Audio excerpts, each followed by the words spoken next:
A teoria da cultura, de Gert Hofstede, baseia-se num dos maiores estudos empíricos já desenvolvidos sobre diferenças culturais. Nos anos 70, a IBM, na altura já uma empresa multinacional, recorreu a este estudo para tentar explicar por que é que suas filiais, no Brasil e no Japão, por exemplo, continuavam a ser geridas de maneira muito diferente, apesar de todos os esforços desenvolvidos para pôr em prática procedimentos e normas comuns. Hofstede tentou, então, procurar as diferenças no funcionamento destas empresas e chegou à conclusão que as distinções identificadas adviriam da cultura dos funcionários e, em grande parte, da cultura do país de acolhimento.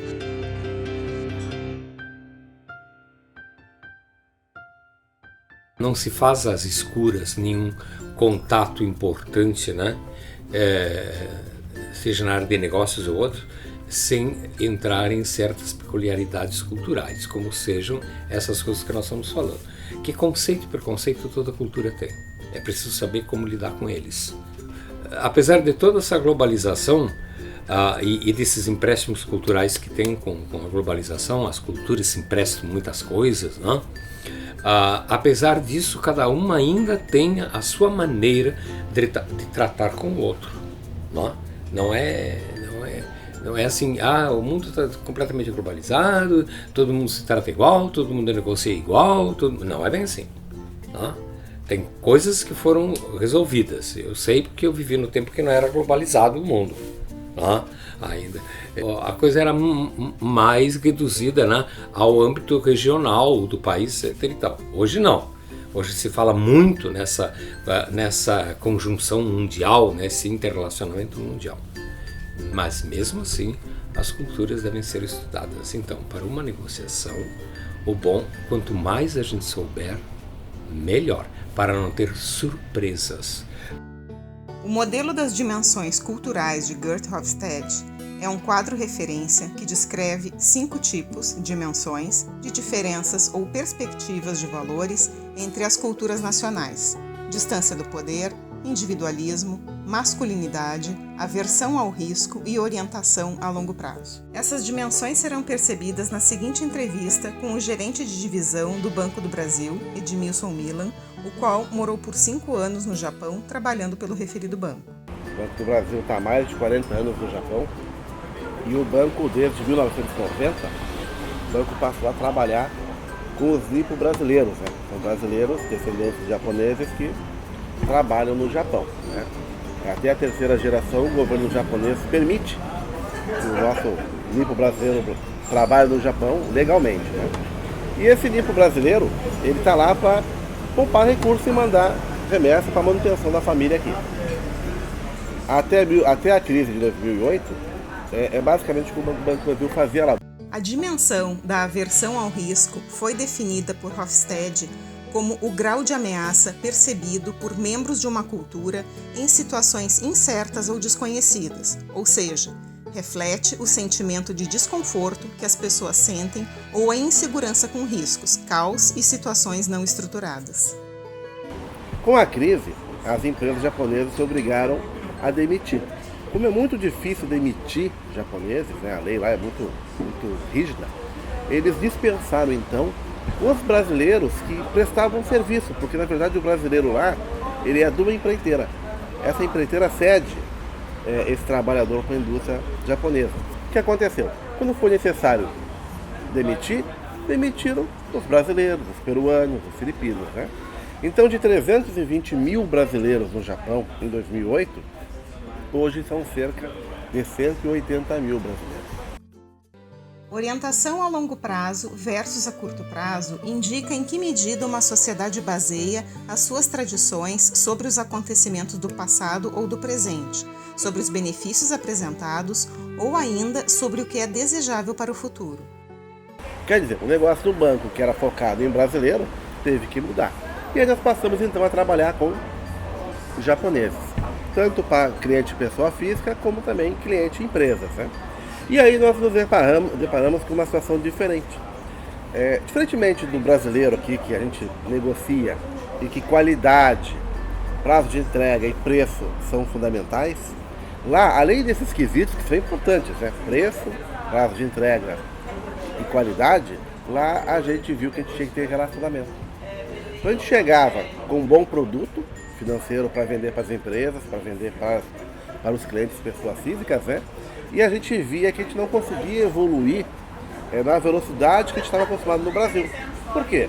Porque era necessário, primeiramente, você conversar com o japonês, manter um relacionamento com ele, criar esse vínculo, criar essa confiança, criar esse relacionamento, passar lá na frente. Quando ele estiver seguro de você, ele então fazer a operação com o banco. Eu também vivenciei isso numa feira, né? A gente participava de feira no Japão. A gente via empresas brasileiras chegando lá no Japão pela primeira vez na feira, uma expectativa grande de sair com pedidos, né? Com contatos pelo menos, né? E na primeira participação dessa empresa, os japoneses olhavam assim, bonita estante, bem organizada, né? Pegavam um prospecto e nada mais, nem conversavam, né? A empresa brasileira voltava, no ano seguinte voltava para a feira. Ao voltar para a feira, na segunda vez é que trocava o cartão com o japonês, fazia um primeiro contato e também era isso. Numa terceira participação que ela começa a falar então em negócio. Então você vê assim, fazer negócio com japoneses não é do dia para a noite. Primeira coisa, você tem que ter relacionamento, ele tem que sentir confiança de que você vai entregar aquilo que você está acordando com ele. A partir disso, a hora que você fez negócio, qual é a vantagem? Dificilmente também depois ele vai te trocar, porque ele estabeleceu uma relação com você e ele então vai manter esse negócio por um bom tempo, um negócio duradouro. Então essa que acho que eu vejo que assim, é a grande diferença de negócio do Japão para o Brasil. Né? No Brasil é importante o relacionamento, mas no Japão ele é fundamental. Sem relacionamento no Japão você não faz negócio com nenhum negócio. O individualismo versus coletivismo verifica até que ponto as pessoas sentem que têm de tomar conta de si próprias, das suas famílias ou organizações a que pertencem. Esta dimensão indica se uma sociedade é uma rede social sem relação entre os indivíduos, na qual cada um é suposto interessar-se apenas por si mesmo, ou se ela oferece um tecido social fechado, no qual os indivíduos se dividem entre membros e não membros de grupos e esperam que o grupo ao qual pertencem os proteja. As culturas se aproximaram hoje em dia, mas muita gente diz, acho que é um pouco exagerado, as culturas estão perdendo a sua originalidade, né? Que estão absorvendo muito. Não, acho que não, acho que a gente absorve até certo ponto, acho que tem outras coisas lá no fundo que a gente não absorve. Claro que o mundo está mais igual agora que nos anos 60, eu me lembro muito bem. Imagina no tempo que a televisão estava começando, nem tinha televisão no Brasil, ou se não tinha toda essa coisa midiática de hoje, essas mídias, essas redes sociais. Imagina como é que a gente ia arrumar todas essas informações. Não? Como é que a gente ia juntar? Dava muito mais trabalho. Eu acho que hoje em dia tem uma facilidade medonha de saber, inclusive porque o mundo está interligado também por isso, não só nos negócios. Masculinidade versus feminilidade. Analisa até que ponto a cultura é mais conducente do predomínio, assertividade e aquisição de coisas versus uma cultura que é mais conducente das pessoas, sentimentos e qualidade de vida. Refere-se também em que medida o sexo determina os papéis dos homens e das mulheres na sociedade. Na área financeira, de todos os bancos, eu vi uma executiva. Então assim, é difícil. Acho que até deve ter uma série de desconfianças com relação à atuação quando você pega uma executiva. Mas não é proibido, não é. Mas é diferente. No Brasil, que a gente se diz assim, um país bem avançado nessa questão da mulher no trabalho, a gente ainda vê que tem muito mais homens executivos que mulheres, né? Mas assim, você vê muitas mulheres executivas. No Japão é uma raridade, né? A distância do poder é também chamada de distância hierárquica. É uma medida do quanto os membros menos poderosos de uma civilização aceitam e esperam distribuição desigual de poder na sociedade. Ela é medida a partir dos sistemas de valores daqueles que têm menos poder. A dimensão distância do poder está diretamente relacionada com a forma encontrada por diferentes sociedades para lidar com a questão fundamental de gerir as desigualdades entre os indivíduos. Como visto ao longo do documentário, para compreender a gestão num país, deveremos ter conhecimento e empatia com o cenário local.